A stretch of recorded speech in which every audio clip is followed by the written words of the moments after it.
Hello friends, welcome to my channel Mindful Convo. Please don't forget to subscribe my channel and comment me for any queries in the comment box. So, here's our topic is control flows in RPA. We are all very much know about the control flows in the coding. Just like that, RPA contains the three control flows like while, do while and for each.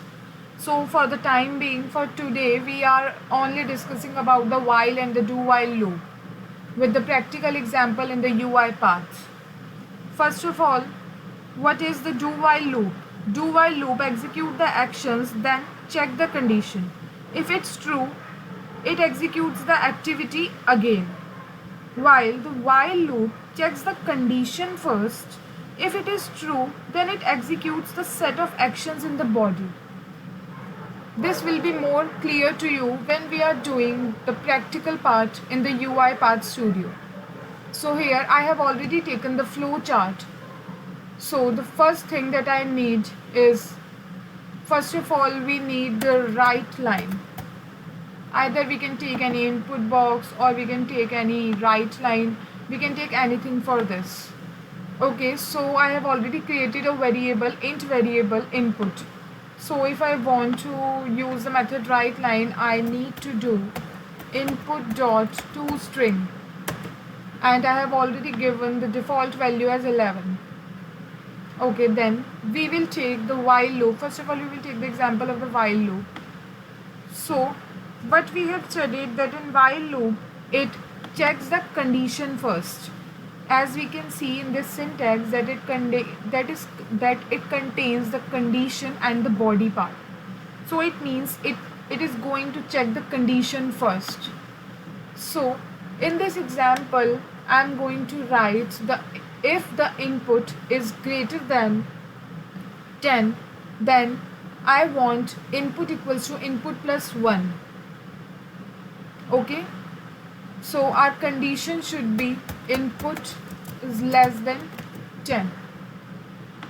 Okay, so in this example, if our condition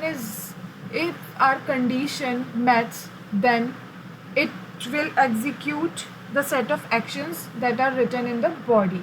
So if the input is less than 10, then it will print the elements that we are going to add in this body. So in the body part, first of all, we need to assign the input that we want input equals to input plus 1.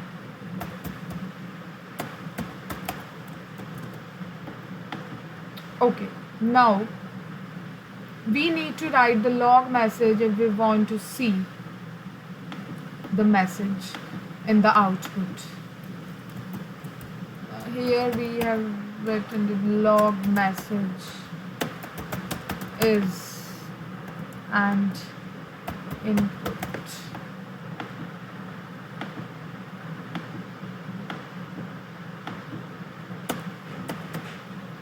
Wait, we will write input. Okay, and so first of all, tell me what should be the answer. The answer should be that there will be no activity executed in the output because the while loop checks the condition first, and when it comes to the condition part, input is less than 10 and we have given the default value as 11. So 11 is less than 10? No. Here the condition gets failed, so it will not execute the other activities in the output. So when we run the file, what we will going to see,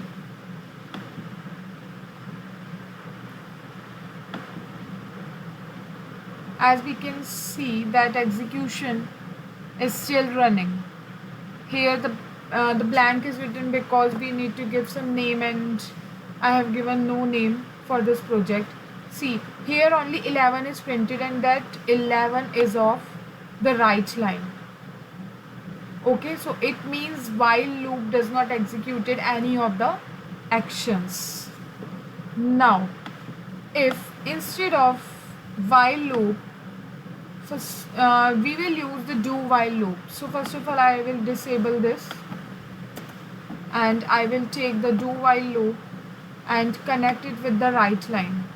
So when we will double click on the do while loop, we will see that the condition comes after the body. It means the do while loop execute the action for the first time and then checks the condition. If the condition is true, then it will go to again to the body and execute the action. So here first of all we will write the condition, that is input is less than 10.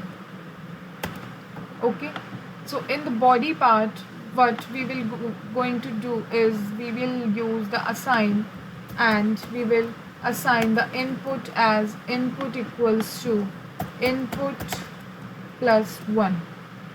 Now we will take the log message in which we will write the info and the message should be input. Now what should be done in this case?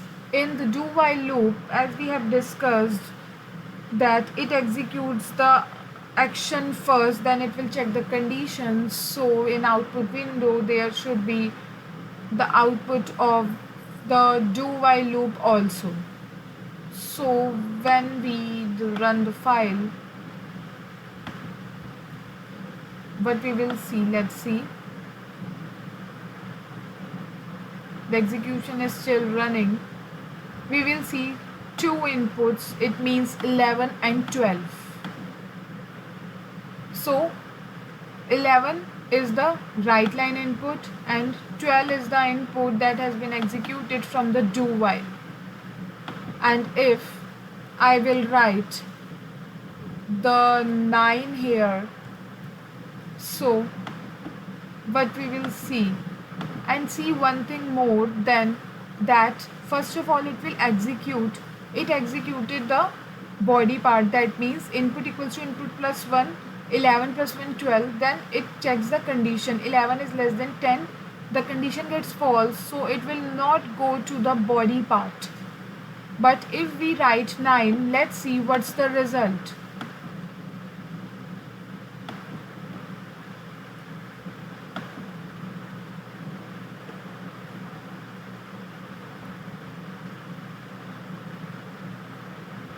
See, here the result will be 9 and 10. 9 is the right line result and the 10 will be the result of this input. Okay, let's do one more thing. Wait, what is this? Okay, let's write 8 here. Now when we will check the output, then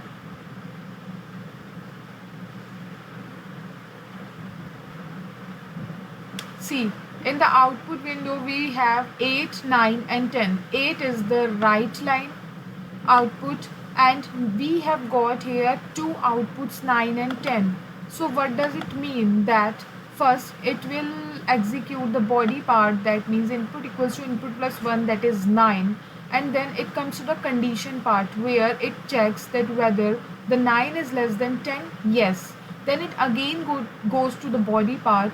Here it will increase the 1, this means the 9 equals to 9 plus 1, that means 10, and it logs the message into the output window as 10. But when it again go to the condition part, that means whether the 10 is less than 10, no, so it will come out of the loop.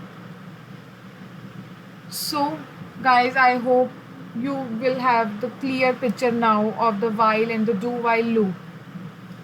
That's it for today. In the next video we will going to learn about the for each loop.